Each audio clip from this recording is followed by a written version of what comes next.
मोक्षमार्गस्य नेतारं भेत्तारं कर्मभूभृतां ज्ञातारं विश्वतत्त्वानां वन्दे तद्गुणलब्धये वन्दे तद्गुणलब्धये। बोलिए पंच परमेष्ठी भगवान की, द्वादशांग जिनवानी माता की, परम पूज्य आचार्य भगवान श्री उमा स्वामी जी मुनि महाराज की, चारित्र्य चक्रवर्ती मुनिकुल पितामह योगींद्र चूड़ामणि धर्म साम्राज्य नायक 20वीं शताब्दी के प्रथम आचार्य भगवान श्री शांति सागर जी मुनि महाराज की, दीक्षा गुरु शांतमूर्ति वात्सल्य रत्नाकर गुरुवर आचार्य भगवान श्री सन्मति सागर जी मुनि महाराज की, परम पूज्य आचार्य भगवान श्री विद्यासागर जी मुनि महाराज की, परम पूज्य आचार्य भगवान श्री वर्धमान सागर जी मुनि महाराज की, अहिंसा परमो धर्म की।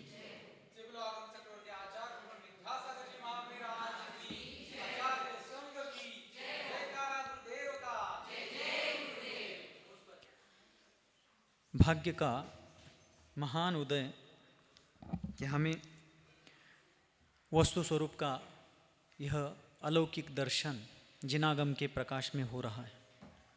पिछले सत्र में हम सभी लोगों ने सम्यक ज्ञान के प्रकरण में प्रवेश करते हुए आचार्य महाराज के चरणों में बैठ करके सुना था कि मति श्रुतावधि मनः परे केवलानि ज्ञानम, 5 प्रकार के ज्ञान हैं और उनमें से पहले जो 2 ज्ञान हैं वे आद्य परोक्षम। देखा जाए तो उसके पहले और एक सूत्र आया था तत्प्रमाणे। वे 5 ज्ञान जो है प्रमाण रूप है और वो प्रमाण 2 भेदात्मक हैं। कौन से? प्रत्यक्ष प्रमाण और परोक्ष प्रमाण। तत्प्रमाणे फिर उन 5 ज्ञानों में से आचार्य महाराज ने क्या किया है?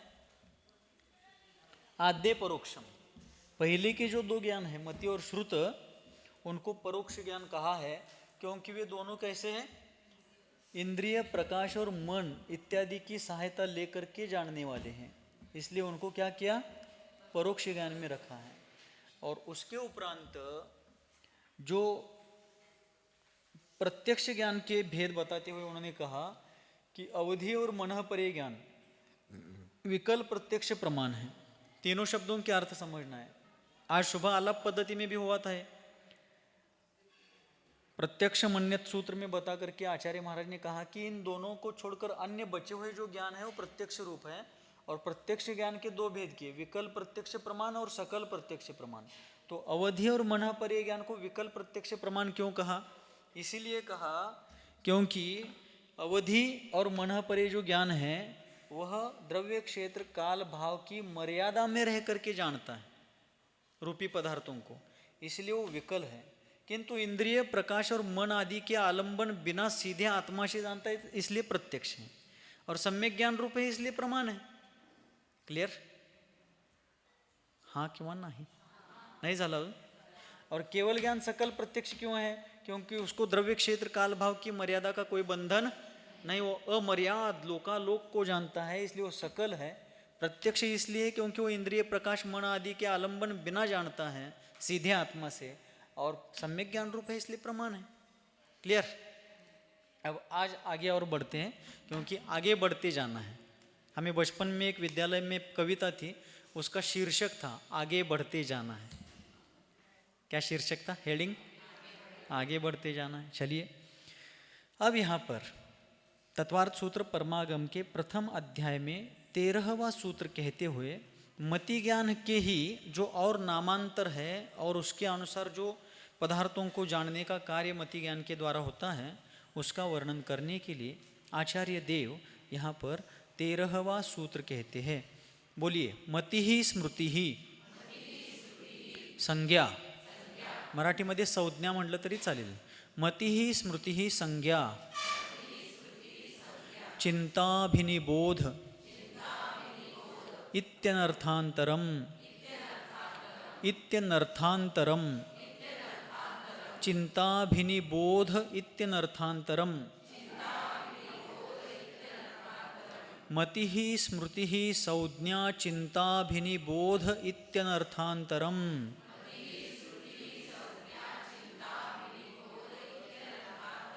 बोलिए।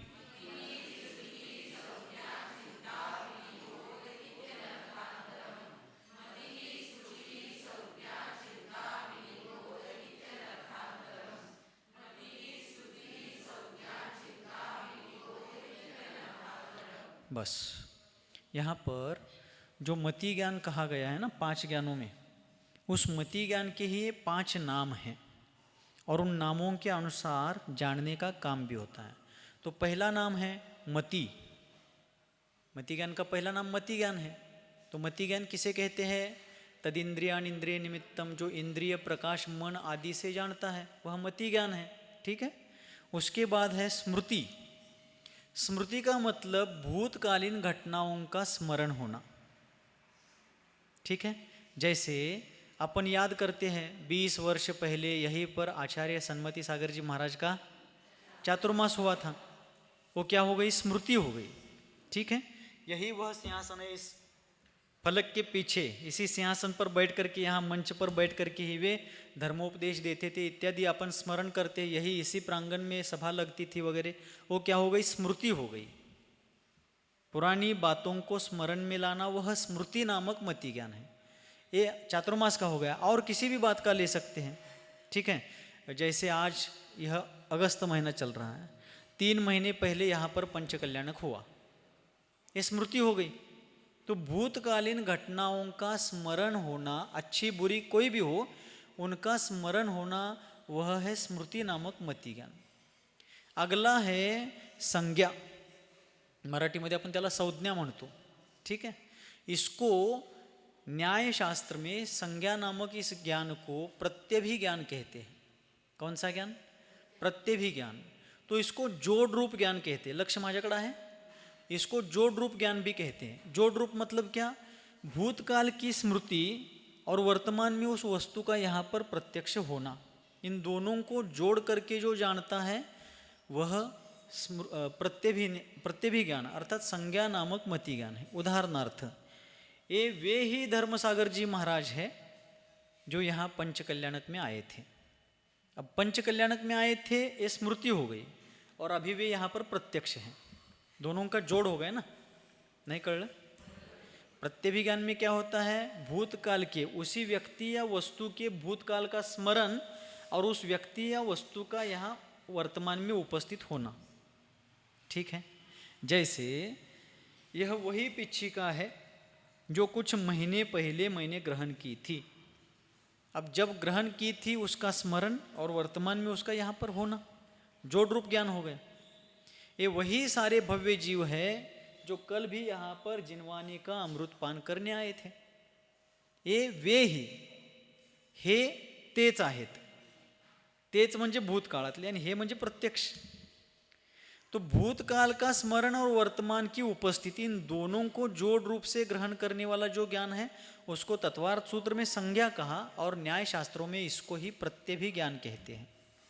ठीक है। तो उसके और अनेक भेद है प्रत्यभिज्ञान के। एकत्व प्रत्यभिज्ञान और सादृश्य प्रत्यभिज्ञान इत्यादि रूप से उसके भेद बताए गए। एकत्व मतलब ये वे ही धर्मसागर जी महाराज हैं। ठीक है। ये वो हाथी नहीं है, बबलू हाथी माधुरी हाथी नहीं है, वही सादृश्य। अथवा और अलग प्रकार से ये गाय जो है भैंस के समान नहीं है। विसदृशता है ना उसमें, गाय वेगड़ी दिखते हैं भैंस वेगड़ी दिखते। बबलू हाथी और माधुरी हाथी का नहीं बैठेगा उदाहरण, वो मिस्टेक हो गया। एक गाय भैंस जैसी नहीं है क्योंकि दोनों का अलग अलग है।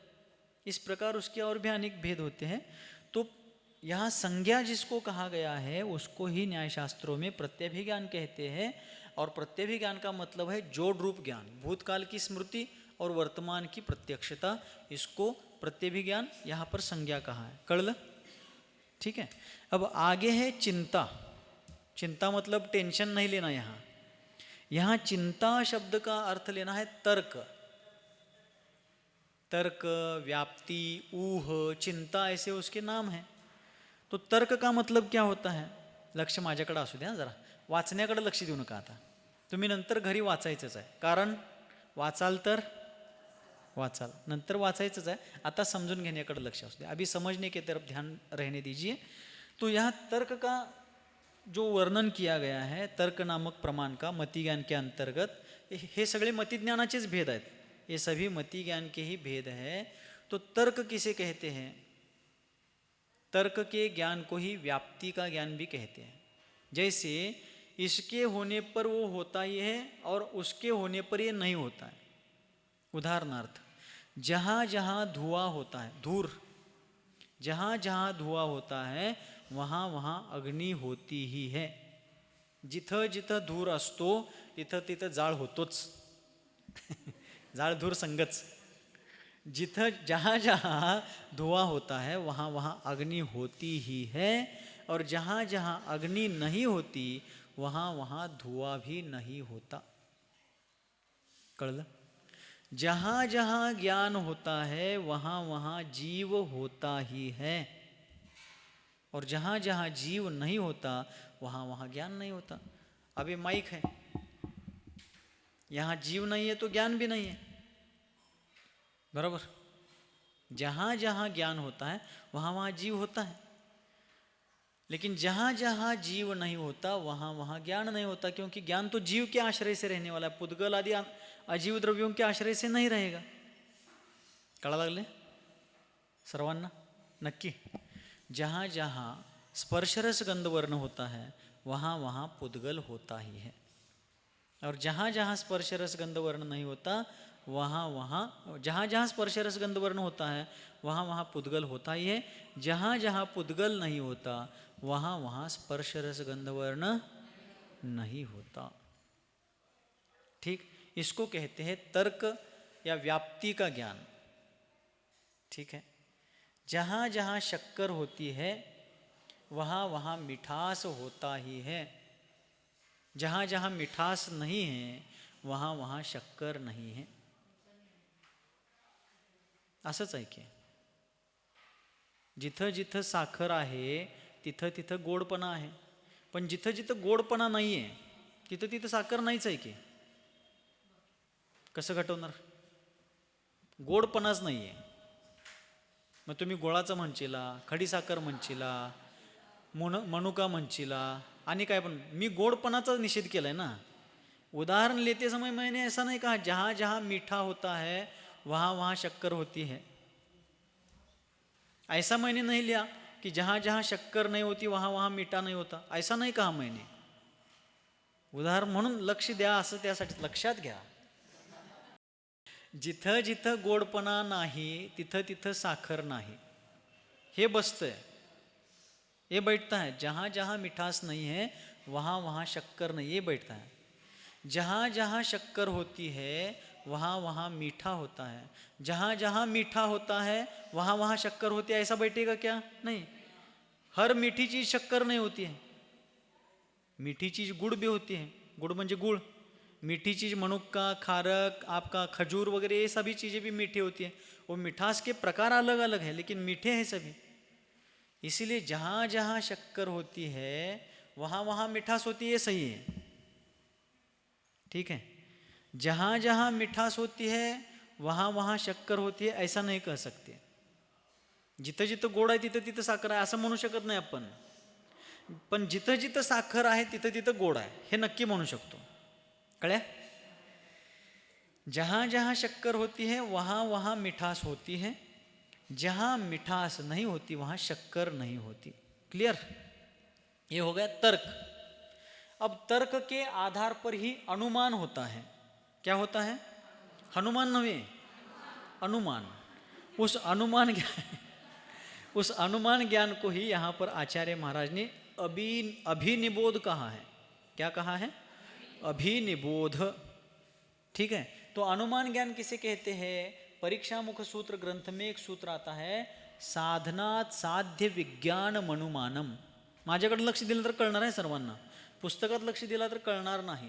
हां, अगोदरच स्वाध्याय असेल तर काय विषयच नहीं है, पण आता नवीन असाल तर नए नए पढ़ रहे तो ध्यान मेरे तरफ दीजिए, समझने समझाने की तरफ। आचार्य कहते हैं साधनात साध्य विज्ञान मनुमानम, साधन से साध्य का ज्ञान होने को अनुमान कहते हैं। माणिक्यनंदी आचार्य देव ने परीक्षा मुख में कहा, साधन से जो साध्य का ज्ञान होता है उसे अनुमान कहते हैं। जैसे अयम पर्वतो वन्यमान, यह पर्वत अग्नि वाला है। दूर पर एक पर्वत है, अपन सांगली में बैठे हैं और मान लीजिए 7-8-10 किलोमीटर पर एक पर्वत है। दानोळीमध्ये आपण दानोळीचं उदाहरण घेऊया। दानोळीला डोंगर जवळ आहे काय, दानोली में बैठे हैं और दानोली के मंदिर के छत पर खड़े रहकर हम देख रहे पश्चिम में, और वहाँ पर दोनों तरफ पहाड़ है, और वहाँ से हमने देखा कि वो पर्वत अग्नि वाला है। अग्नि तो दिख नहीं रही है, लेकिन पर्वत के माथे पर धुआं दिख रहा है, धूर निकलता दिसा लगला। तो पर्वत के माथे पर अग्नि हमें आंखों से यहाँ खड़े रहकर नहीं दिख रही है, लेकिन ऊपर चढ़ता हुआ धुएं का गुब्बार दिख रहा है। तो उससे अनुमान लगा लिया कि वहाँ धुआं है, इसका मतलब अग्नि है। जहाँ जहाँ धुआं होता है वहाँ वहाँ अग्नि होती है, जहाँ जहाँ अग्नि होती है वहाँ वहाँ धुआं होता है, ऐसा नहीं कह सकते। निर्धूम वर्तिरपवर्जित तैलपूर, अग्नि निर्धूम भी होती है, अग्नि निर्धूम भी होती है। धूम यानी धुआं, धूर, धूमचा मतलब काय आहे, धूर। महाराज धूरचं आम्हाला काय सांगायला लागत। तो धुआं जो है, जहां धुआं है वहां अग्नि होती है, जहां अग्नि होती है वहां धुआं होना ही चाहिए, ये कोई नियम नहीं है। जैसे आप आज घर में भी प्रयोग कर सकते हैं। आप लोग घर में एक तेल का दिया जलाकर देखिए, उसमें से धुआं निकलेगा। और आप शुद्ध प्योर घी का दिया जलाकर देखिए, उसमें से धुआं नहीं निकलेगा। तुपाचा जो दिवा असतो, इसलिए फिजिकल साइंस आदि जो शरीर विज्ञान आदि के दृष्टि से जहाँ जहाँ वर्णन आता है वहाँ कहते हैं कि जहाँ व्यक्ति सोते हैं वहाँ यदि सफोकेशन होता हो, वेंटिलेशन ना होता हो, क्रॉस वेंटिलेशन नहीं है, तो वहाँ पर घी का दिया प्रज्वलित करके रखिए। क्यों? घी के दिए से धुआं तो निकलता ही नहीं है, बल्कि ऑक्सीजन की निर्मित होती है। किसकी निर्मित होती है? ऑक्सीजन की निर्मित होती है। तो आचार्य कहते हैं कि जहां जहां धुआं है वहां वहां अग्नि होती है, नियम से, कंपलसरी। तो हमने यहाँ खड़े रह करके मंदिर के छत से 5-7 किलोमीटर दूरी पर देखा कि वो उस पर्वत पर अग्नि है, आग की ज्वालाएं नहीं दिख रहे, फिर भी धुएं के ऊपर से हमने अनुमान लगा लिया कि वहाँ अग्नि है, क्योंकि धुआं दिख रहा है। धुआं कारण है, और उस धुएं रूप कारण से हमें अग्नि रूप कार्य का ज्ञान हो गया। तो साधनात् साध्य विज्ञान, साधन से साध्य का ज्ञान होना ही अनुमान है। तो धुआं साधन हो गया, और साध्य यानी अग्नि है। साधन से साध्य का जो ज्ञान होता है उसे अनुमान कहते हैं। धुआं रूप साधन से अग्नि रूप साध्य का ज्ञान हो गया। अग्नि आंखों से दिखाई नहीं दे रहे, फिर भी धुआं रूप साधन से वहाँ अग्नि है, इसका बोध हो गया। इसी ज्ञान को अनुमान परीक्षा मुख में कहा है, यहाँ अभिनिबोध कहा है। कळलं? लेकिन धुआं है वहाँ अग्नि है, इसका ज्ञान कब होगा? पहले हमें तर्क का ज्ञान होना चाहिए। यहाँ चिंता कहा ना, इथं चिंता म्हणलेला आहे, तो चिंता का ज्ञान पहले होना चाहिए। चिंता मीन्स तर्क, व्याप्ति। जहाँ जहाँ धुआं होता है वहाँ वहाँ अग्नि होती है, और जहाँ अग्नि नहीं होती वहाँ धुआं नहीं होता है, पहले पता होना चाहिए। तभी वहाँ पर्वत पर अग्नि है, क्योंकि धुआं उठ रहा है, हम जान सकते हैं। नाही कळलं? आणि एकदा सांगू? डोक्याला हात लावला की मला जरा काळजी वाटते हो। कळा लागले ना? पहिला हे ज्ञान असणं आवश्यक आहे की जिथं जिथं धूर असतो तिथं तिथं अग्नी असते, जिथं अग्नी नाही तिथं धूर पण नाही, हे अगोदर माहिती असणं गरजेचं आहे। हे माहिती असल्यानंतर आपण नक्की गॅरंटी करू शकतो की त्या पर्वतावर अग्नी असलीच पाहिजे, कारण तो धूर वरती दिसा लागला है। तर्क के ज्ञान पर ही अनुमान का ज्ञान होता है। पहले तर्क यानी व्याप्ति का ज्ञान चाहिए कि जहाँ धुआं होता है वहाँ अग्नि होती है, जहाँ अग्नि नहीं वहाँ धुआं नहीं है। ठीक है, इस प्रकार यहाँ पर मति ज्ञान के इन 4 भेदों का वर्णन किया। अब आगे के सूत्र में आचार्य महाराज क्या करने वाले हैं कि इन मति ज्ञान की उत्पत्ति कैसे होती है। मति ज्ञान की उत्पत्ति जो इस सूत्र में 13वें सूत्र में कहा ना, मति ही, तो इस मति ज्ञान की उत्पत्ति के बाह्य साधन क्या है उसका वर्णन करते हुए आचार्य महाराज 14वां सूत्र कहते हैं, तदिंद्रिया निंद्रिय निमित्तम तदिंद्रियानिंद्रिय निमित्तम, बोलिए।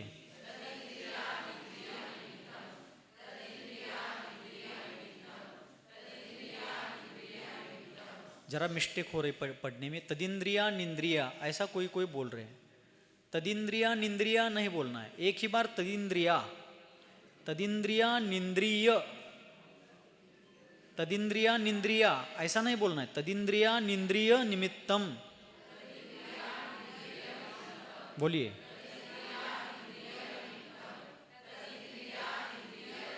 बस बहुत अच्छा, 100 में से 200 अंक मिल गए आपको। यहाँ आचार्य देव कहते हैं कि उन 5 ज्ञानों में से जो मति ज्ञान है, जिसका उल्लेख मति, स्मृति, संज्ञा, चिंता, अभिनिबोध इन नामों से किया गया, तो उस ज्ञान की उत्पत्ति 14वें सूत्र में आचार्य देव कहते हैं कि तत् यानी वह मति ज्ञान इंद्रिय और अनिंद्रिय के निमित्त से अर्थात सहायता से होता है। इंद्रिय का अर्थ है ये जो बाह्य इंद्रिया है, 5 इंद्रियां हैं, कौन कौन सी?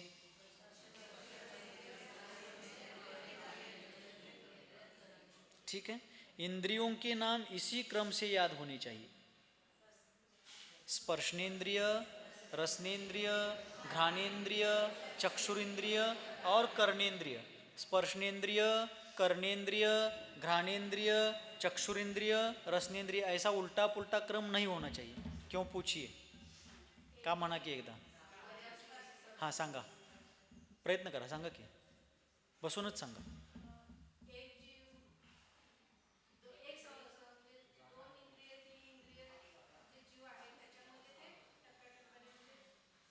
याच क्रमाने इंद्रिय प्राप्त होतात। तुम्हाला हेच सांगायचं आहे, पण शब्द सुचले नाहीत, पण प्रयत्न फार चांगला आहे। तो इन्हीं इसी क्रम से इंद्रियों के नाम याद क्यों करने हैं? क्योंकि जब जीव का विकास होता जाता है संसार दशा में, तो इसी क्रम से उसको इंद्रियां प्राप्त होती है। एक इंद्रिय जीव है, 5 में से कोई भी एक आप चॉइस कर लो, ऐसा ऑप्शन नहीं है। कोई भी एक इंद्रिय जीव हो, पृथ्वी का एक, जल का एक, अग्नि का एक, वायु का एक, वनस्पति का एक, सबको मात्र स्पर्शनेन्द्रिय ही होगी। उनकी स्वतंत्र है, लेकिन स्पर्शनेन्द्रिय ही होगी। 2 इंद्रिय जीव है, 5 मधली कुठली पाहिजे ती घ्या, 2 निवडून, चॉइस नहीं है वहां पर। 2 इंद्रिय जीवों को स्पर्शनेन्द्रिय और रसनेन्द्रिय, पहले वाले जीव को जो मिलता है उसमें अगले वाली एक इंद्रिय एक्स्ट्रा मिलेगी। एक इंद्रिय जीव को जो इंद्रिय है उसी इंद्रिय में और एक इंद्रिय जोड़कर द्विइंद्रिय जीव को मिलेगी, जो जुड़ेगी बढ़ेगी वो रसनेन्द्रिय होगी, स्पर्शनेन्द्रिय और रसनेन्द्रिय। 3 इंद्रिय वाले जीव को कोई भी 3 ले लो, ऐसा ऑप्शन नहीं मिलेगा। स्पर्शनेन्द्रिय, रसनेन्द्रिय, 2 इंद्रिय जीव के पास जो है उन 2 में, और एक घ्राणेन्द्रिय, नासा, नासा म्हणजे अमेरिकेला जाचिला, नासा म्हणजे नाक, एक इंद्रिय जोड़ करके ऐसे 3 इंद्रियां मिलेंगी। चतुरिंद्रिय जीव को, 3 इंद्रिय जीव के पास जो 3 इंद्रियां हैं उसमें कर्णेन्द्रिय को छोड़कर बाकी सभी इंद्रियां, एक चक्षु बढ़ जाएगी। चतुरिंद्रिय जीव को 4 इंद्रियां हैं उसके पास, तो 5 में से कोई भी 4 ले लो, ऐसा नहीं है। कर्णेन्द्रिय को छोड़कर बाकी 4 इंद्रियां चतुरिंद्रिय जीव को होंगे। कितने भी चतुरिंद्रिय जीव हो उनको कर्णेन्द्रिय नहीं होगा, बाकी 4 होंगे। पंचेंद्रिय को 5 ही। इसलिए इंद्रियों का नाम इसी क्रम से याद होना चाहिए। तो आचार्य देव कहते हैं इंद्रिय जो 5 हैं उन इंद्रियों के निमित्त से, और अनिंद्रिय अर्थात मन, अनिंद्रिय का मतलब क्या है? मन। तो 5 इंद्रियां और मन के निमित्त तथा प्रकाश, परोपदेश आदि के निमित्त से होने वाला जो ज्ञान है उसको क्या कहते हैं? मति ज्ञान, ऐसा कहते हैं। एकेंद्रिय जीव को मात्र एक स्पर्शनेन्द्रिय से ही ज्ञान होगा, स्पर्श संबंधी ही। देखिए कितनी विडंबना है। हमारे भारत का जो आम है, अम्बा, मैंगो, पूरे भारत में उसका डंका बजता है, पूरे भारत में, और भारत के बाहर भी उसकी कीर्ति है। रत्नागिरी हापूस, देवगढ़ हापूस, अमुक तमुक, विदेशों में भी उसका निर्यात होता है। लेकिन जिन पेड़ों पर वो आम्र फल लगता है उन पेड़ों को उसका स्वाद मालूम नहीं। क्यों? क्योंकि वे स्पर्शनेन्द्रिय के धारक है, वो रस नहीं ले सकते। कितनी विचित्रता है क्या नहीं? ऐसी स्थितियां है। इतने सारे हीरे, मानिक, मोती, चांदी आदि है जिनसे अलंकार बनते हैं, जिनको पहन करके लोग अपने आप को बहुत ही अलंकृत करते हैं, वो सोने चांदी अपने रंग को, अपनी आभा को, अपने सारे इस वैभव को नहीं देख सकते। क्यों? क्योंकि चक्षु नहीं है उनको, उनको मात्र स्पर्शनेंद्रिय है, क्योंकि वो पृथ्वी का एक है। जो खनिज पदार्थ होते हैं, खदान से निकलते हैं, या पेट्रोलियम पदार्थ है, रॉकेल, डीजल इत्यादि, वो रॉकेल, डीजल, पेट्रोल आदि आपको लिक्विड होने के कारण जल का एक लग सकते हैं, लेकिन जो पेट्रोलियम पदार्थ भी है वो सभी नियम से एकेंद्रीय पृथ्वी का एक होते हैं। क्या होते हैं? पृथ्वी का एक होते हैं। तो इस प्रकार आचार्य कहते हैं कि इंद्रियों के निमित्त से होने वाला और मन के निमित्त से, प्रकाश आदि के निमित्त से होने वाला जो ज्ञान है उसको मति ज्ञान कहते हैं। 3 इंद्रिय जीव हैं, चींटियाँ वगैरह, ये मूंगिया वगैरह है ना, जो छोटे छोटे कीटक है, दूसरे अध्याय में भी इसका देखेंगे अपन। छोटे छोटे कीटक है जिनको पैर है चलने भागने के लिए, लेकिन वो उड़ नहीं सकते, वो 3 इंद्रिय है, वो 3 इंद्रिय है। जो कीटक है लेकिन पैर नहीं है, घसीटते हुए जाते हैं, जैसे आपण गोगल गाय म्हणतो ना, सुंबळहुळा, कन्नडवाली सुंबळहुळा म्हणते, ती मागं शेंबूड सोडत जाते. सुंबळहुळा, कड्डी हुळा, सुरवंट असते ना, सुरवंट, त्याला शिरगुप्पीची डिक्शनरी आहे ही सगळी. सुंबळहुळा तिथल्या चातुर्मासात मला कळलं, मला तर गाव माहीत आहे. सुरवंटला ते हे म्हणतात कड्डी हुळा. हां, करडी काय, ते शिरगुप्पीत जरा डिक्शनरी वेगळी आहे हो. तिथं काय म्हणतात कड्डी हुळा. आता अपभ्रंश पण होत असतो शब्दांचा, कड्डी करडी जे असेल ते, परंतु हे जे सरपटत जाणारे आहेत, जो कीड़े तो हैं लेकिन उनको पैर नहीं है, घसीटते हुए जाते, वो 2 इंद्रिय हैं. जिनको छोटे छोटे पैर हैं, चींटियाँ वगैरह हैं, खटमल, ढेकुन, ऐसे जो जीव हैं उनको कहते हैं 3 इंद्रिय जीव. और जो कीटक होते हुए भी उड़ते हैं, मक्खी हैं, डांस मच्छर है, तितली, तितली म्हणजे फूलपाखरू, ये सब चतुरेंद्रिय.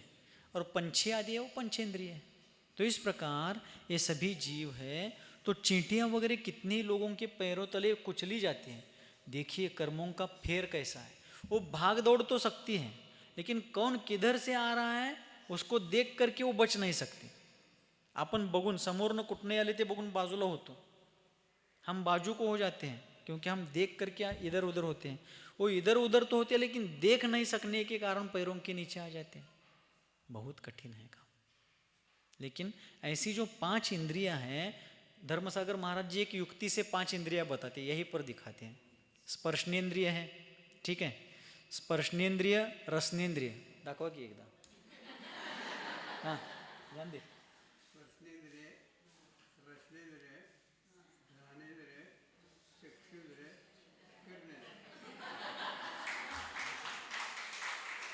ऐसे 5 इंद्रिय यहीं पर हैं. वैसे शरीर में सर्वत्र स्पर्शनेंद्रिय तो है, लेकिन बाकी के सभी इंद्रिय यही इसी हिस्से में है. स्पर्श सारे शरीर में होने के साथ यहाँ पर है. रसना इंद्रिय अर्थात भीतर मुख में जीवा है, घ्राणेन्द्रिय, चक्षुरेंद्रिय और कर्णेंद्रिय. ठीक है, 5 इंद्रियां महाराज जी इस युक्ति से दिखाते हैं.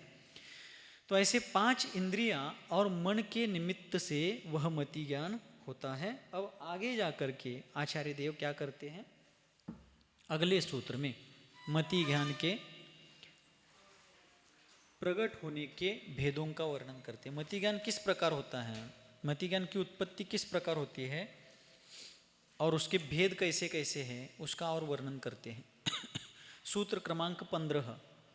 अवग्रहे हावाय, अवग्रहे हावाय धारणाः, अवग्रहे हावाय धारणाः.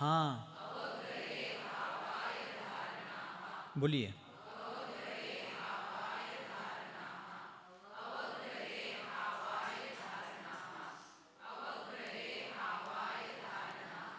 बस. अवग्रह, ईहा, अवाय और धारणा के भेद से मति ज्ञान 4 प्रकार का भी है. पिछले सूत्र में आया था 13वें सूत्र में मति, स्मृति, संज्ञा, चिंता और अभिनिबोध, वो भी मति ज्ञान है. मति अर्थात इंद्रिय प्रकाश मन आदि से होने वाला है। उसके बाद स्मृति, भूतकाल की स्मृति, वो भी मति ज्ञान ही है। उसके बाद मति स्मृति संज्ञा, संज्ञा अर्थात प्रत्यभिज्ञान, जोड़ रूप ज्ञान, भूतकाल की स्मृति और वर्तमान में उस वस्तु का प्रत्यक्ष होना, ठीक है, वो हो गया संज्ञा अर्थात प्रत्यभिज्ञान। उसके बाद है चिंता, चिंता का मतलब है तर्क का ज्ञान, व्याप्ति का ज्ञान। जहाँ जहाँ धुआं होता है वहाँ वहाँ अग्नि होती है, जहाँ अग्नि नहीं होती वहाँ धुआं नहीं होता है। जहाँ ज्ञान दर्शन चेतना होती है वहाँ जीव होता है, जहाँ जीव नहीं है वहाँ ज्ञान दर्शन चेतना नहीं है। जहाँ स्पर्श रस गंध वर्ण है वहाँ पर पुद्गल होता है, जहाँ पुद्गल नहीं है वहाँ स्पर्श रस गंध वर्ण किसी हालत में नहीं है। इस प्रकार ये जो व्याप्ति का ज्ञान है और उस व्याप्ति अर्थात तर्क, जिसको यहाँ पर चिंता कहा गया तत्वार्थ सूत्र में, उसी के आधार पर अनुमान का ज्ञान होता है, जिसको यहाँ अभिनिबोध कहा है। अर्थात वहाँ पर उस पर्वत पर अग्नि निश्चित रूप से होनी चाहिए, क्योंकि वहाँ धुआं उठ रहा है।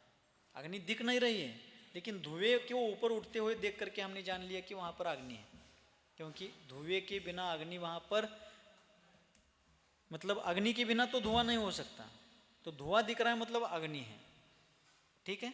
इस प्रकार अब वह मति ज्ञान कैसे प्रकट होता है, उसके भेद और अलग प्रकार से बताते हैं। अवग्रह, ईहा, अवाय और धारणा। जैसे किसी इंद्रिय से उसके विषय का संसर्ग हो गया तो प्राथमिक ज्ञान हो जाता है, प्रथम ग्रहण हो जाता है, वह अवग्रह है।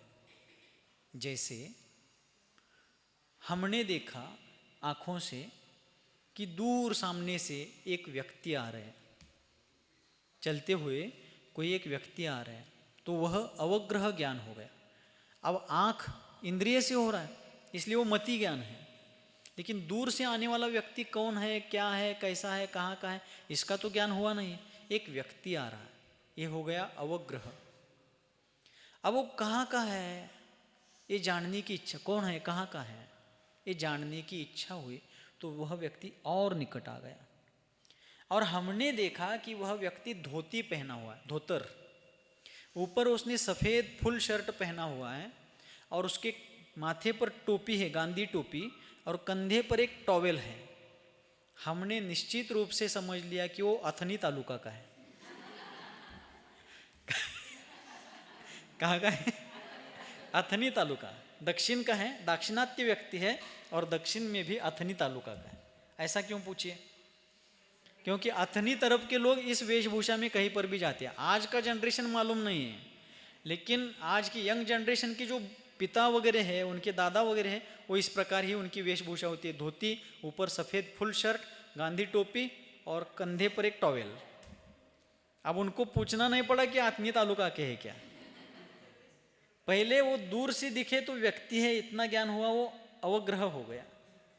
पास में आते समय वो कौन है जानने की जो इच्छा हो रही थी वो है ईहा, विशेष जानने की इच्छा रूप जो ज्ञान हुआ उसको ईहा कहना। इच्छा का अर्थ है ईहा, यहाँ जो ईहा शब्द आया है उसका अर्थ है इच्छा। वो व्यक्ति आ रहे हैं, ये ज्ञान होने के बाद वो कौन होंगे, तौर मने और इधरो या नीले और इधरो, वो कहाँ वाले हैं, कौन से हैं, ये जानने की जो इच्छा हुई उसको कहते हैं ईहा, ईहा मति ज्ञान। बहुत से लोग अपने बेटी का नाम रखते हैं नेहा। क्या रखते हैं? नेहा।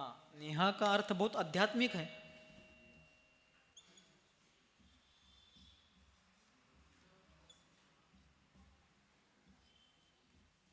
न ईहा, अब दोनों को जोड़ने पर नेहा होगा। क्यों? अवर्ण ई वर्णे ए, ऐसा एक सूत्र आता है कातंत्र व्याकरण में। यहाँ पर अ की मात्रा है ना, न, न बोलते समय अ का उच्चारण होता है न, तो यहाँ न की मात्रा है। अ और आ के आगे ई और ई, इसमें से कोई भी स्वर आने पर अ का ए होता है और ई का लोप होता है। नेहा, न ईहा, जिसको कोई इच्छा नहीं है, जो पूर्ण तृप्त संतोषी समाधानी है, वह नेहा है। ठीक है, कितना अच्छा नाम है। अशी नावं ठेवाय सोडून काय वाटेल ते भलतेच। एका दाम्पत्याला मुलगा झाला, काय झाला? मुलगा। बापाची इच्छा होती पोराचं नाव ठेवायचं रोहित, काय, आणि आई आडून बसली, नाही नीरज ठेवायचं. काय ठेवायचं? वांद झालं, सारखं भांडा लागली दोघं मिळून, पोरगं निवांत पाळण्यात झोपले, हेच भांडा लागलं. शेवटी तोडगा काय काढला, काय नाही भांडत बसायला नको, तुझ्या नावाचं पहिलं अक्षर माझ्या नावाचं पहिलं अक्षर रोनी, ते आयुष्यभर रडतच बसलं पाहिजे. नाव किती सुंदर आहे. सुंदर का मतलब क्या, किती अर्थपूर्ण आहे नाव. इच्छा कुठलीही इच्छा नहीं, पूर्ण तृप्त संतोषी समाधानी. ठीक है, तो यहाँ इहा का मतलब है उस दिखाई दिए हुए व्यक्ति को कौन है, कहाँ के है, कैसे है, इसको जानने की जो इच्छा रूप ज्ञान उत्पन्न हुआ है उसको कहते हैं इहामति ज्ञान. ये याद रखना है, आगे मनःपरे ज्ञान के प्रकरण में भी ये विषय आने वाला है. इहा का मतलब है अवग्रह के द्वारा जिस वस्तु को व्यक्ति को जाना है उसको विशेष जानने की इच्छा होना. पहले अवग्रह में क्या जाना अपन ने, कोई व्यक्ति आ रहे हैं, कोई सज्जन आ रहे हैं, ये जो ज्ञान हो गया ये अवग्रह मति ज्ञान हो गया. अब जो व्यक्ति आ रहे हैं कौन है, कहाँ के है, कैसे है, ये जानने संबंधी जिज्ञासा रूप जो ज्ञान हो रहा है वो है इहा मति ज्ञान. पहले हो गया अवग्रह मति ज्ञान, कोई व्यक्ति आ रहा है, अब वो कौन है, कहाँ के है, कैसे है इत्यादि जो इच्छा उत्पन्न हुई वो है इहा मति ज्ञान. अब वो पास में आने पर दिखाई दिए कि अथनी तालुका के है, कहाँ के है, शांतिनाथ उपाध्याय है. हाँ, मतलब अमुक अमुक ये एक वाई झेड व्यक्ति है, हमारे परिचय के है, इनकी ऐसी वेशभूषा है, दाक्षिणात्य है, इस तालुका के है, इस जिले के है, वगैरह वगैरह, उनकी वेशभूषा, केशभूषा इत्यादि को देख करके उस व्यक्ति के बारे में निर्णय होना, यह है अवाय. अवाय का मतलब क्या है, विशेष जानने की इच्छा पूर्वक जो प्रयास किया गया उसके बल पर उस व्यक्ति वस्तु का जो निर्णय हुआ उसको कहते हैं अवाय, कि ये अमुक व्यक्ति है. ठीक है, जैसे अपन लोग कहते हैं कि दूर से कौन आ रहा है, मुनि महाराज आ रहे हैं. नग्न दिगंबर मुद्रा, पिच्छिकाधारी मुद्रा देख करके अपन को ज्ञान हो गया मुनि महाराज आ रहे हैं, ये अवग्रह मति ज्ञान हो गया. फिर इच्छा उत्पन्न हुई महाराज आ रहे हैं, लेकिन कौन से महाराज होंगे, जरा चल के देखते हैं. इस प्रकार जो इच्छा उत्पन्न हुई वो इहा रूप मति ज्ञान हो गया. और जरा निकट जाने के बाद निर्यापक मुनि श्री धर्मसागर जी महाराज है, ऐसा ज्ञान हो गया, वो हो गया अवाय. अब महाराज यहाँ पर रहे या आगे बढ़े, लेकिन ये अवग्रह इहा और अवाय के बाद वो जो स्टोरेज होता है उसको कहते हैं धारणा. इन सभी बातों को स्टोर में रखना अर्थात ज्ञान कोश में रखना, ये हो गया धारणा मति ज्ञान. अवग्रह, इहा, अवाय और धारणा. क्लियर, कळलं. इस प्रकार यह मति ज्ञान होता है. अपने रोज के व्यवहार में भी होता है, कोई व्यक्ति जा रहे हैं, व्यक्ति का ज्ञान हो गया, वो कौन होंगे ऐसी इच्छा होती है. फिर उनको देखने के बाद हाँ ये अमुक व्यक्ति है, और फिर बाद में वो ध्यान में रख, स्मृति कोश में रखना, धारणा में रखना कि अमुक अमुक है ऐसा. ठीक है, और जब वह व्यक्ति सामने आते हैं, हाँ वहाँ पर हमने इनके दर्शन किए थे, ये वे ही धर्मसागर जी महाराज है कि जिनका पिछले चातुर्मास में हमने श्रवण बेलगोला में दर्शन किया था. ठीक है, पिछले सूत्र में अपन ने देखा ना, मति स्मृति संज्ञा चिंता अभिनय बोध इत्यनर्थांतरम. तो इसका मतलब क्या, पहले अवग्रह होना, लक्ष देऊन ऐकायचं, क्लिअर होणारा विषय. पहले अवग्रह होना, ये क्या है, ये दिख रहा, दूर से ये वस्तु दिखी, कुछ वस्तु है ऐसा ज्ञान हो गया. अब ये कौन सी वस्तु है, तो ले करके देखा, खोल करके देखा, लिख करके देखा, हाँ ये क्या है जानने की इच्छा हुई, ये इहा हो गया. खोल करके लिख करके देखा, हाँ ये मार्कर है, लेखनी है, ये हो गया अवाय. अब इस वस्तु को देखा, इसको जानने की इच्छा हुई और अच्छे से जानबूझकर परख करके इसको ये अवाय के माध्यम से लेखनी है, मार्कर है, ऐसा निर्णय किया. और इन सब प्रक्रिया के बाद इसके विषय को धारणा में, कोश में रख लिया, सेव कर लिया इसको. और बाद में हाँ अरे ये वही मार्कर है जिसका उपयोग मैं कल परसों या पिछले कुछ दिनों से कर रहा हूँ, इस प्रकार का क्या हो गया, ये प्रत्यभिज्ञान ज्ञान हो गया। ऐसा वो सारा एक के साथ एक जुड़ा हुआ ज्ञान है। लेकिन जब तक इसको देखा, जाना, निर्णय भी किया लेकिन छोड़ दिया, धारणा में नहीं रखा, तो इसका स्मरण भी नहीं आएगा। धारणा में नहीं रखा तो स्मरण और प्रत्यभिज्ञान ज्ञान भी नहीं होगा। कळा लागले? हळूहळू कळत जाईल. पहिल्यांदा कळण्याचा एवढा आग्रह धरायचा नाही, पण हळूहळू हे येत जाणार आहे.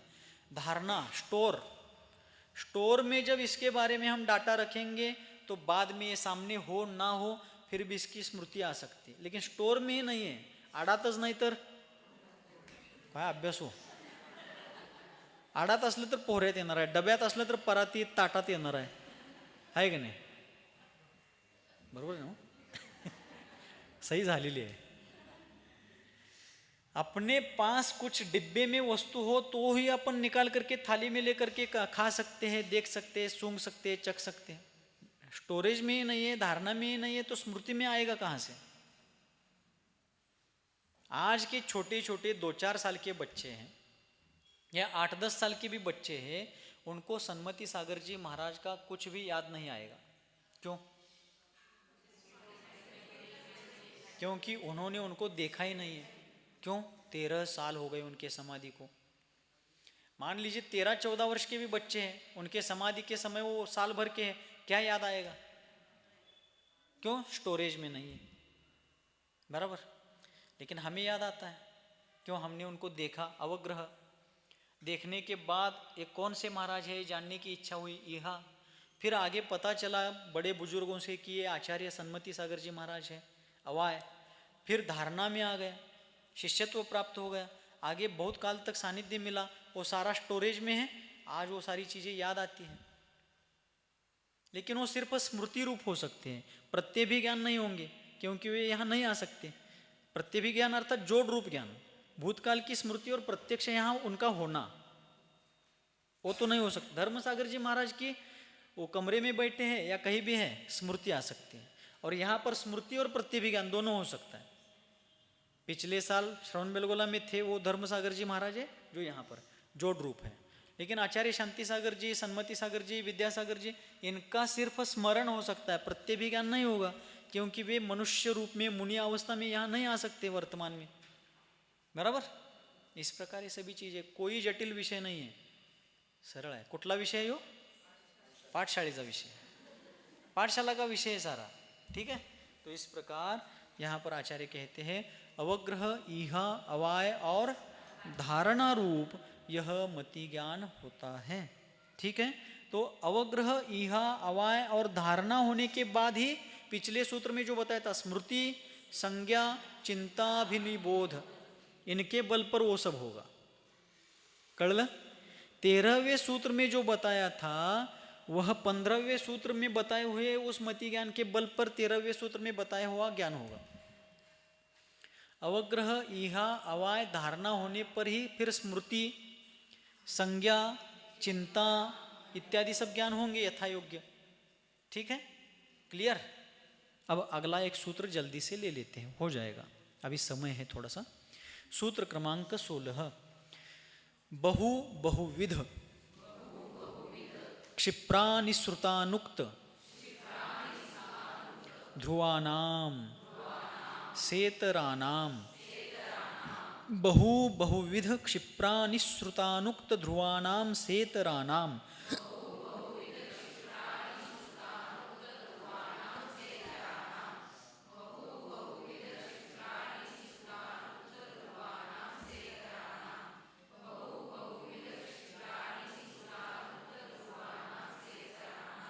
देखिए सूत्र में 6 बातें बताई.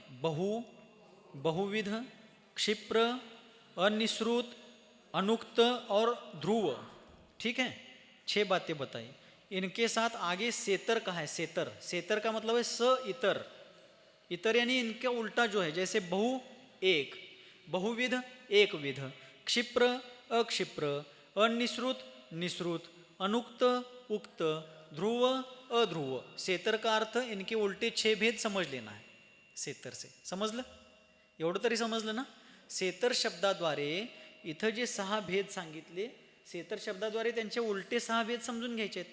जसं बहु के उलटा है एक, बहु के उल्टा सास लगाओगे आपको ये भूल करके। बहु के उल्टा सास नहीं लगाना यहाँ पर। यहाँ बहु का मतलब सास बहू वाली बहु नहीं है। यहाँ बहु का अर्थ है भरपूर। बहुचा अर्थ काय घ्यायचं? भरपूर, पुष्कळ, विपुल, ऐसा लेना है यहाँ पर, ठीक है। तो यहाँ बहु के उल्टा एक है, बहुविध के उल्टा एक विध है, क्षिप्र के उल्टा अक्षिप्र है, अनिश्रुत के उल्टा निश्रुत है, अनुक्त के उल्टा उक्त है, ध्रुव के उल्टा अध्रुव है। ऐसे सब मिलकर के 12 भेद होते हैं। तो यहाँ क्या बता रहे आचार्य महाराज कि पहले, इसके पहले वाले 15वें सूत्र में अवग्रह, ईहा, अवाय और धारणा के रूप में जो मति ज्ञान के 4 भेद बताए थे, वो 4 प्रकार का मति ज्ञान किसके बारे में होता है? तो इन पदार्थों के बारे में होता है। जैसे बहु, बहु का मतलब क्या? एक से अधिक पदार्थों का अवग्रह आदि ज्ञान होना। अवग्रह आदि का मतलब क्या? अवग्रह, इहा, अवाय, धारणा, ठीक है। आदि म्हणजे इत्यादि। अवग्रह आदि मतलब ऊपर के सूत्र में बताया ना, अवग्रहे हावाय धारणा। तो अवग्रह आदि मतलब अवग्रह, इहा, अवाय और धारणा। तो आचार्य महाराज कहते हैं कि बहु का अर्थ है एक से अधिक पदार्थों का अवग्रह आदि ज्ञान होना। जैसे मुनि संघ, क्या होना? मुनि संघ, भले संघ है लेकिन उसमें अनेक मुनि महाराज हैं, तो बहु हो गए ना। बहु मतलब अनेक। आप चाहो तो पेंसिल से वहाँ लिख लीजिए, बहु शब्द को अंडरलाइन करके बहु के पास लिख लीजिए, बहु यानी अनेक। पेंसिल से लिखना, पेन से नहीं, पुस्तक में पेन का काम नहीं होना चाहिए। बहु का मतलब है अनेक। तो एक से अधिक वस्तु या व्यक्तियों का अवग्रह आदि ज्ञान होना, ये क्या है? बहु नामक अवग्रह आदि ज्ञान है। जैसे मुनि संघ, अब मुनि और मुनि संघ फर्क है। मुनि एक ही हो गए, मुनि संघ में अनेक मुनि महाराज हो गए, तो अनेक का ज्ञान हो गया ना, बहु का ज्ञान हो गया। सेना है, सेना में अनेक टुकड़ियां हैं, अथवा सेना के अनेक प्रकार है, जैसे आर्मी, नेवी, एयरफोर्स, पैदल सेना, थल सेना, जल सेना, वायु सेना। अथवा पहले राजतंत्र में राजाओं की सेनाएं अलग प्रकार की थी, जैसे पैदल है, गजदल है, घोड़दल है, अथवा और भी अनेक प्रकार के होते थे, हाँ, अश्वदल वगैरह। तो उसमें कहते हैं उन सभी अनेक सेनाओं का, अनेक चीज़ों का ज्ञान होना, ये क्या है? अवग्रह है। जैसे उदाहरणार्थ देखिए, बहु का अवग्रह आदि ज्ञान कैसे? सामने से अनेक मुनि महाराज आ रहे हैं, तो मुनि महाराज आ रहे हैं, दूर से देखा गया मुनि महाराज, 3-4 मुनि महाराज आ रहे हैं या उससे भी ज़्यादा आ रहे हैं, मुनि महाराज आ रहे हैं, सामने से देख करके हमें अवग्रह हो गया। अब ये कौन कौन से मुनि महाराज हैं ये जानने की इच्छा हुई, यहाँ हो गया। पास में जा कर के देखा तो धर्म सागर जी महाराज है, आगम सागर जी महाराज है, सिद्धांत सागर जी महाराज है, अमुक प्रशांत सागर जी महाराज है, वगैरह वगैरह। ऐसा जो ज्ञान हुआ वह हो गया अवाय। उन सभी मुनि महाराजों का निर्णय कर लिया कि ये सभी इतने सारे जो मुनि महाराज हैं उनमें ये धर्म सागर जी है, वो क्षुल्लक चैत्य सागर जी है, आगम सागर जी वगैरह, इस प्रकार सारा ज्ञान होता गया, वो अवाय। हाँ, इत्यादि में आ गए ना मैं। तो इस प्रकार क्या हो गया? ये अवाय हो गया, निर्णय हो गया, ठीक है। और बाद में भी उसको धारणा में रखना। मुनि महाराज विहार करके आगे बढ़ गए, अपने धारणा में आ गया कि आज मुनि महाराज के दर्शन हो गए हैं। फिर बाद में शाम को या कल सुबह भी हर्ष होना कि कल मुझे, या आज सुबह मुझे मुनि महाराज के दर्शन हुए थे, आज बहुत पुण्य का उदय, वो स्मृति हो गई। फिर आगे जाकर के कहीं आप 4-8 दिन बाद कहीं जा रहे या दर्शन के लिए गए, परसों भी 4 दिन पहले हमने इन मुनि महाराज का दर्शन किया था, 4 दिन पहले दर्शन किया था, वो स्मृति हो गई, और आज इनका दर्शन कर रहे वर्तमान हो गया, तो प्रत्यभिज्ञान हो गया। इस प्रकार होता है। कळा लागले? सोपा है कि नहीं? हाँ, तो बहु यानी अनेक का, अनेक वस्तुओं का अवग्रह, इहा आदि ज्ञान होना, ये बहु हो गया। अब आगे है बहुविध। आगे क्या है? बहुविध। इसमें पुस्तक में क्या किया इन्होंने? बहु के उल्टा एक लिया, हाँ, सेतर लिया पहले। एक का ज्ञान होना, जैसे कोई मुनि महाराज आहार करके आ रहे हैं, रास्ते से एक ही मुनि महाराज दिख रहे हैं, क्योंकि वो आहार करके आ रहे हैं, सारे मुनि संघ का विहार नहीं चल रहा है, एक ही महाराज। बाकी के मुनि महाराज अलग अलग रास्तों से आएंगे, ये महाराज जिधर गए थे उधर से आहार करके आ रहे हैं, तो एक ही महाराज दिख रहे हैं। तो एक का क्या हो गया? अवग्रह हो गया, एक महाराज आ रहे हैं। अब कौन से महाराज आ रहे, दूर दिख रहे हैं, उसको जानने का जो भाव हो रहा है वो यह हो गया। पास में आ रहे हैं, हाँ धर्मसागर जी महाराज आहार करके आ रहे हैं, ये अवाय हो गया। फिर उसको कोश में रखना, अपने ज्ञान कोश में, ये धारणा हो गई। बहु का ज्ञान होना और एक का ज्ञान होना, अवग्रह आदि, ठीक है। इसके बाद बहुविध, अब विध का अर्थ है प्रकार, अनेक प्रकार के वस्तुओं का ज्ञान होना, अनेक प्रकार के वस्तुओं का ज्ञान होना, उसको कहते हैं बहुविध। जैसे आप लोग कहाँ गए हैं, मान लेते हैं अनाज मंडी में गए हैं, धान्याच्या बाजारात गेला, ठीक है, अथवा सब्जी मंडी में गए हैं, शनिवार कल था, तो आप सब्जी मंडी में गए हैं, वहाँ अनेक प्रकार की सब्जियाँ रखी हैं, अनेक भी है और उनके प्रकार भी अनेक हैं, क्वांटिटी भी है और वैरायटी भी है, ठीक है, भरपूर मात्रा में भी है और भरपूर प्रकार की भी है। एक बुट्टी भरून काय आहे, दोडका आहे, म्हणजे अनेक दोडके झाले, एक बुट्टी भरून कारले आहेत, आता कारले पण भरपूर आहेत, पण दोन प्रकार झाले ना, कारला आणि दोडका। एक टोकरी में ग्वार फली रखी है, गवारीची भाजी, ग्वार की फलियां भी भरपूर हैं और 3 वैरायटी हो गई, तुरई, करेला, तुरई म्हणजे दोडका, हिंदीमध्ये त्याला तुरई म्हणतात, ठीक है, तुरई, करेला और यहाँ ग्वार फली, अनेक और अनेक प्रकार, इन सब का क्या हो गया, अवग्रह, ईहा, अवाय और धारणा। अनाज मंडी में गए हैं, चावल की बोरियां रखी हैं, एक एक बोरी में हजारों दाने हैं, लेकिन अलग अलग प्रकार के हैं, इंद्रायणी है, बासमती है, टुकड़ा है, मुखड़ा है तो बहुत भी है और बहुत प्रकार के भी हैं, उन सबका अवग्रह, ईहा, अवाय और धारणा होना, ठीक है। बहुविध, हाँ, एक विध। अब एक प्रकार की वस्तु का अवग्रह होना एक विध, या उसी को अल्पविध कहते हैं। जैसे बहुत से बर्तनों में रखा एक जाति की गाय का घी, एक 10 बर्तन रखे, 10 लोटे रखे हैं, समझ लेते हैं, 10 लोटों में गिर गाय का घी रखा है। कौन सा घी रखा है, गिर गाय का घी रखा है, एक ही जाति का, शांति विद्या घी, लक्षात घ्या, एक ही जाति का घी है, गिर जाति का, लेकिन वह घी अनेक बर्तनों में रखा है, क्वांटिटी भरपूर है लेकिन क्वालिटी एक ही है, ठीक है।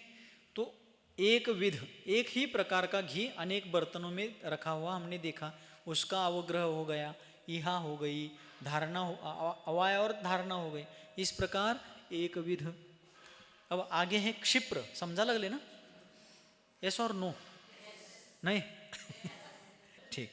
अब आगे क्षिप्र है, क्षिप्र का अर्थ है शीघ्र ही जान लेना या शीघ्रता से जाने वाली वस्तु को जानना। जैसे कोई जल्दी से जाने वाली गाड़ी है, मुंबई हावड़ा मेल है, महालक्ष्मी एक्सप्रेस है, रोज यहाँ से जाती आती है, ठीक है, ऐसे जल्दी से जाने वाली वस्तुओं का ज्ञान होना, ये क्या है, क्षिप्र है। क्षिप्र संबंधी अवग्रह होना, ईहा होना, अवाय होना। ट्रेन जा रही है, ये क्या हो गया, अवग्रह, कौन सी ट्रेन जा रही है ये जानने की इच्छा हो गई, ईहा हो गई। हाँ इस समय जा रहे, 8:30 बजे जा रहे, ये महालक्ष्मी एक्सप्रेस, ये अवाय हो गया और धारणा में रख लेना, ठीक है, क्षिप्र का। उसके उल्टा अक्षिप्र, धीरे धीरे जाने वाली वस्तु का ज्ञान होना। जैसे कोई पैसेंजर जा रही है, कोई पैदल जा रहा है, कोई साइकिल से जा रहा है, कोई बैलगाड़ी से जा रहा है, धीरे धीरे जाने वाली वस्तु का ज्ञान होना, ये क्या है, अक्षिप्र है। उल्टा भी ले सकते हैं, जैसे कोई व्यक्ति है जो पुस्तक ग्रंथ पढ़ते समय बहुत स्पीड से पढ़ते हैं, लेकिन वो कितने भी स्पीड से पढ़े, सुनने वाले भी बहुत कुशाग्र हैं, स्पीड से पढ़ने वाले उस विषय का, प्रकरण का भी ज्ञान होता है, वो क्षिप्र है। और कोई धीरे धीरे पढ़ता है, जैसे एक से अधिक पदार्थों का अवग्रह आदि ज्ञान होना, हळूहळू बातम्या येतात की कुठं कुठं, और जल्दी जल्दी पढ़ना। एक से अधिक पदार्थों का अवग्रह आदि ज्ञान होना, जैसे मुनिसंग सेना या वन का एक समूह रूप से जानना बहु ज्ञान है, स्पीड से और धीरे धीरे, ठीक है।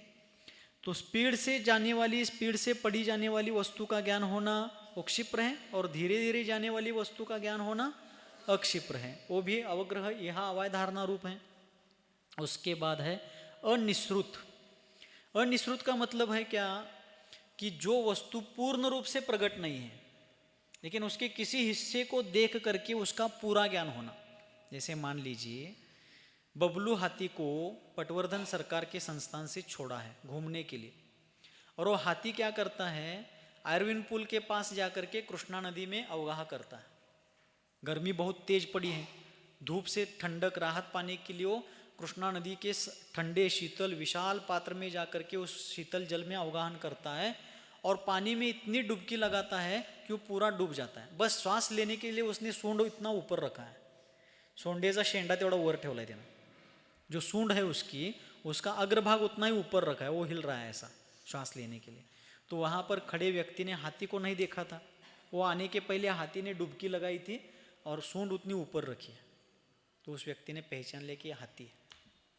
थोड़े से प्रकट हिस्से को देख करके उस पूरी वस्तु को जानना, ये क्या हो गया, अनिश्रुत नाम का ज्ञान हो गया। उसके बाद निश्रुत है, पूर्ण वस्तु को देख करके ज्ञान होना। वो हाथी वो पूरा पानी से निकलकर तट पर आ गया, उसको देखकर हाथी है, कौन सा हाथी है जानने की इच्छा हुई, पर बबलू हाथी है, फिर धारणा। इस प्रकार व्यक्त वस्तु का पूरा ज्ञान होना निश्रुत है। अनुक्त, बिना कहे भी किसी चीज का ज्ञान होना।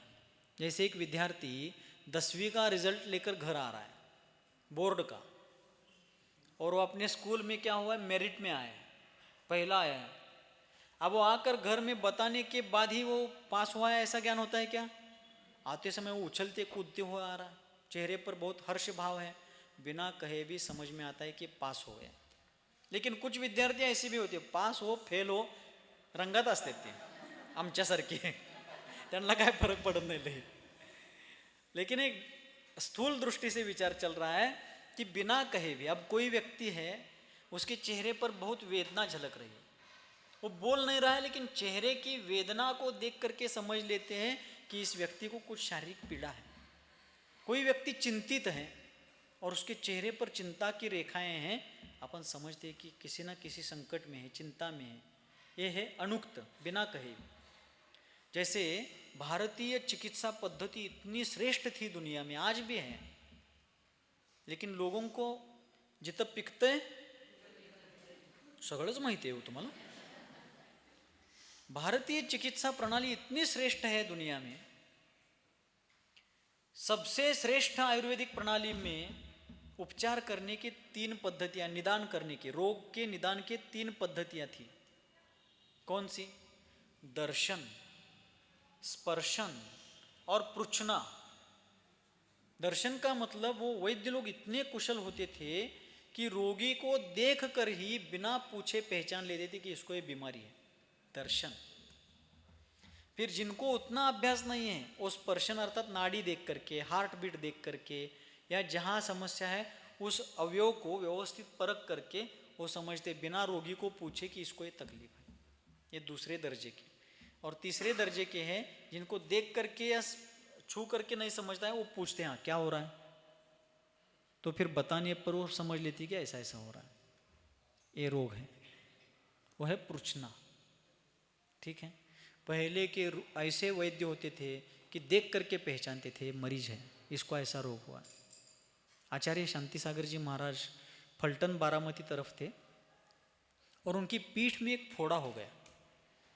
बहुत कुछ करने के बाद भी वो ठीक नहीं हो रहा था, तो लोगों में चर्चा हुई। उस समय वहाँ के लोगों ने यहाँ सांगली में संपर्क किया, तो पटवर्धन सरकार का भी आचार्य महाराज के प्रति बहुत स्नेह था, तो उन्होंने अपने राजवैद्य को भेज दिया वहाँ पर।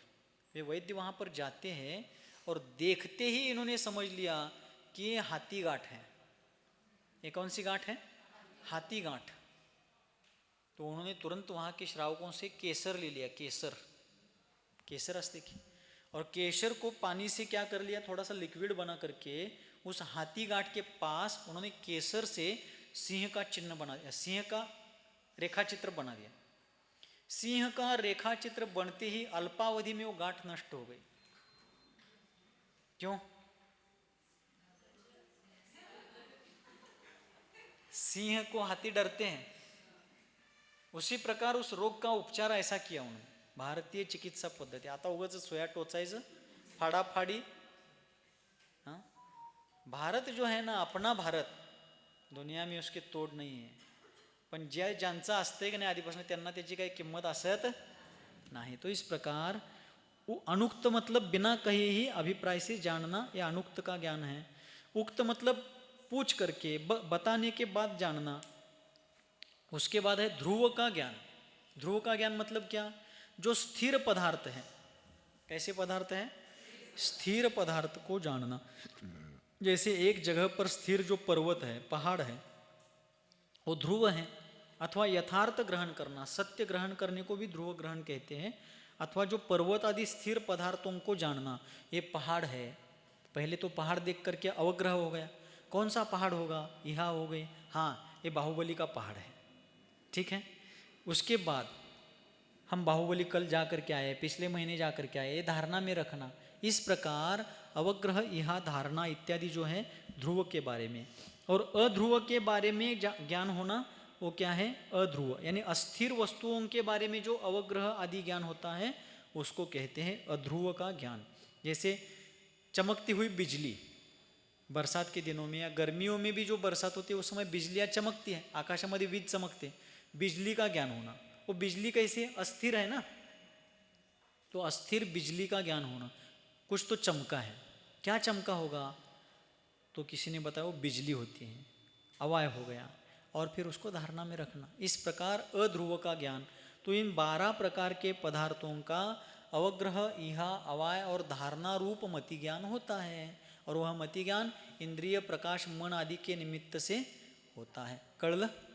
ठीक है, बहुत अच्छा है. इस प्रकार यहाँ पर मति ज्ञान के भेदों का वर्णन करते हुए इतना सारा कहा. और भी कुछ कहेंगे अगले सत्र में, उसको देखते हैं. बोलिए गुरुवर आचार्य भगवान श्री सन्मति सागर जी मुनि महाराज की.